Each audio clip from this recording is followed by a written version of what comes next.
This time we're looking for our slope-intercept equation using a graph instead of a table. You could use this graph to pick off some xy points and make a table and write your equation, but we don't need to do that.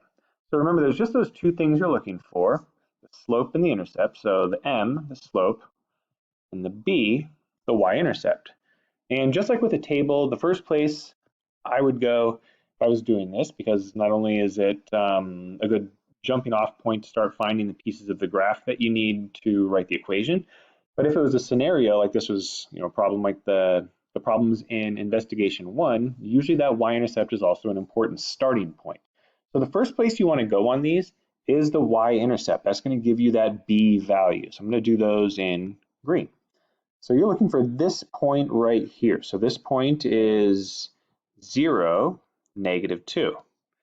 On the other graphs on this exercise, you would be looking for that y-intercept right there, and this y-intercept right there. Always assume that they're whole numbers when I'm giving you these. I try to make there be some nice whole number points for you to find your slope and your y-intercept. So we know that the value of y when x is 0 for this equation, the one in the middle, is -2. So we know our equation is y equals something times x minus 2. So you can put the -2 into your equation. You could also put in the other pieces too. So we know we're going to be multiplying something by x. We just need to know what that slope is, which I'll identify in blue on this graph. So remember, the slope is the rate of change. The slope affects the steepness of the line, so faster rates of change have steeper lines up to the right, and slopes that represent slower rates of change have gentler lines. They're closer to being horizontal as they go up to the right.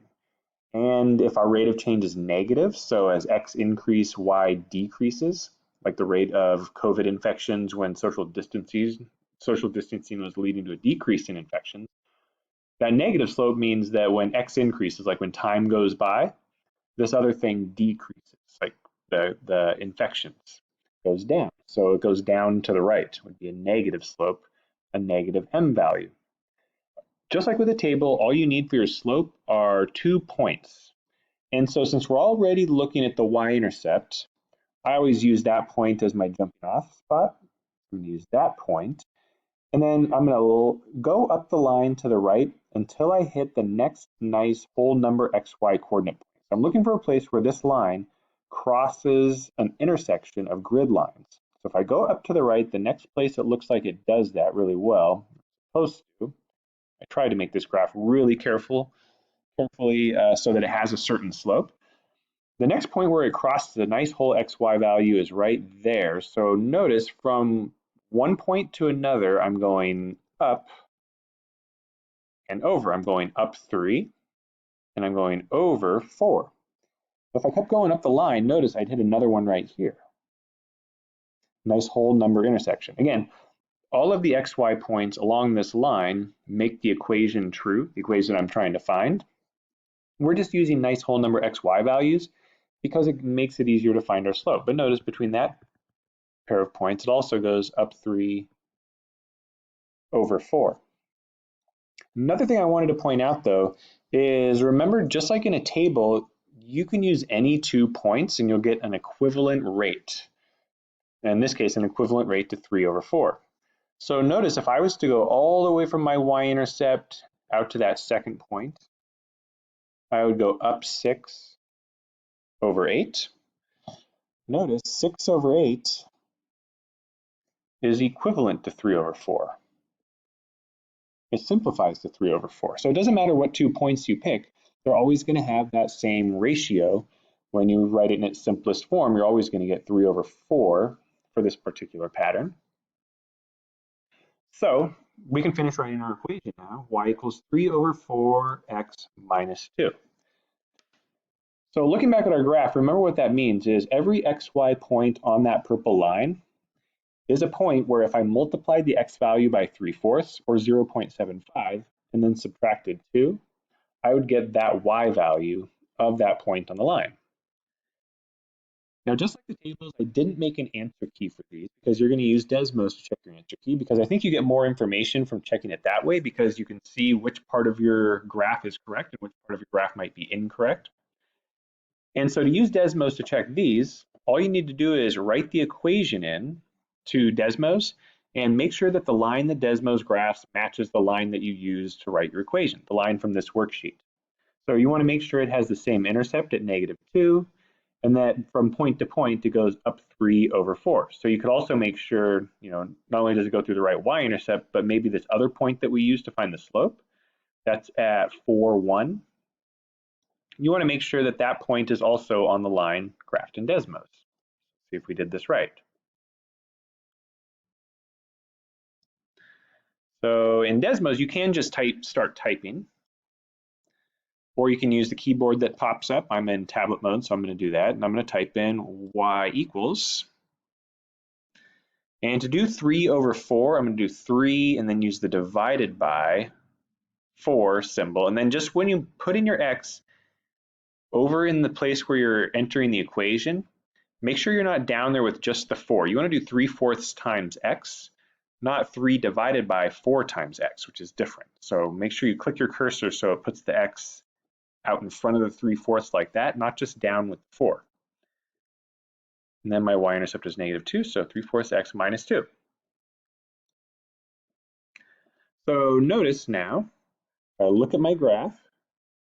It goes through the right y-intercept at -2, and it also goes through that point that I used to find my slope. So if I go up 3, this -1 would be right here, +1 would be right here. So up 3/4, there's that point, 4, 1, that we used on the worksheet in order to write that equation.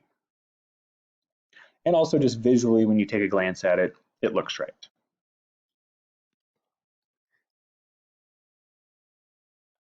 So we can also do this, instead of just going from a graph to an equation, we can also go the other way, and that's the last type of problem that we have. So knowing the connections between tables, graphs, and equations, it also gives us an easy way to graph an equation, so to speak. Graph the line that represents the solutions to each equation. So that just means you're going to graph the line that represents all the xy pairs that make each equation true. So like I've always been doing, I'm going to start with my y-intercept. So my y-intercept on this one is -3. That means this the line that represents this equation is going to go through the point 0, -3. So I'm going to make a point at 0, -3. It's my y-intercept. And this one has a slope of 2. Remember, when your slope is a whole number, not a fraction, like this one over here is -2/3. If it's not written as a fraction with a rise over run, that means that the run on this is 1. So this slope is 2/1. So this one goes up 2/1 from point to point. So m equals 2/1. Remember, that's your rise. And that's your run between any 2 points. And so since I've already got the y-intercept on there, I know this line goes through this point at 0, -3, and then I also know it goes up 2/1 from point to point. So I'm going to go up 2/1. Make a point, go up 2/1, up 2/1.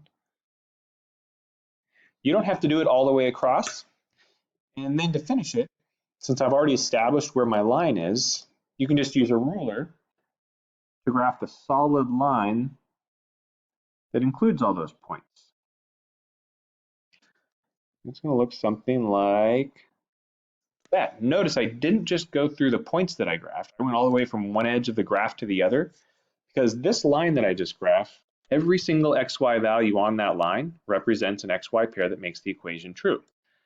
So going back to Desmos, where I have that previous problem, remember, every single xy pair that this is showing is an xy pair that makes that equation true. If I put in that x value, multiply it by the slope, add or subtract what the y-intercept is, that's the y value that I get from that equation. So every single xy pair on there makes that equation true. Just be careful when they get a little more complicated like this one. Notice this one has a negative slope. So because it has a negative slope, I know it's going to go down to the right.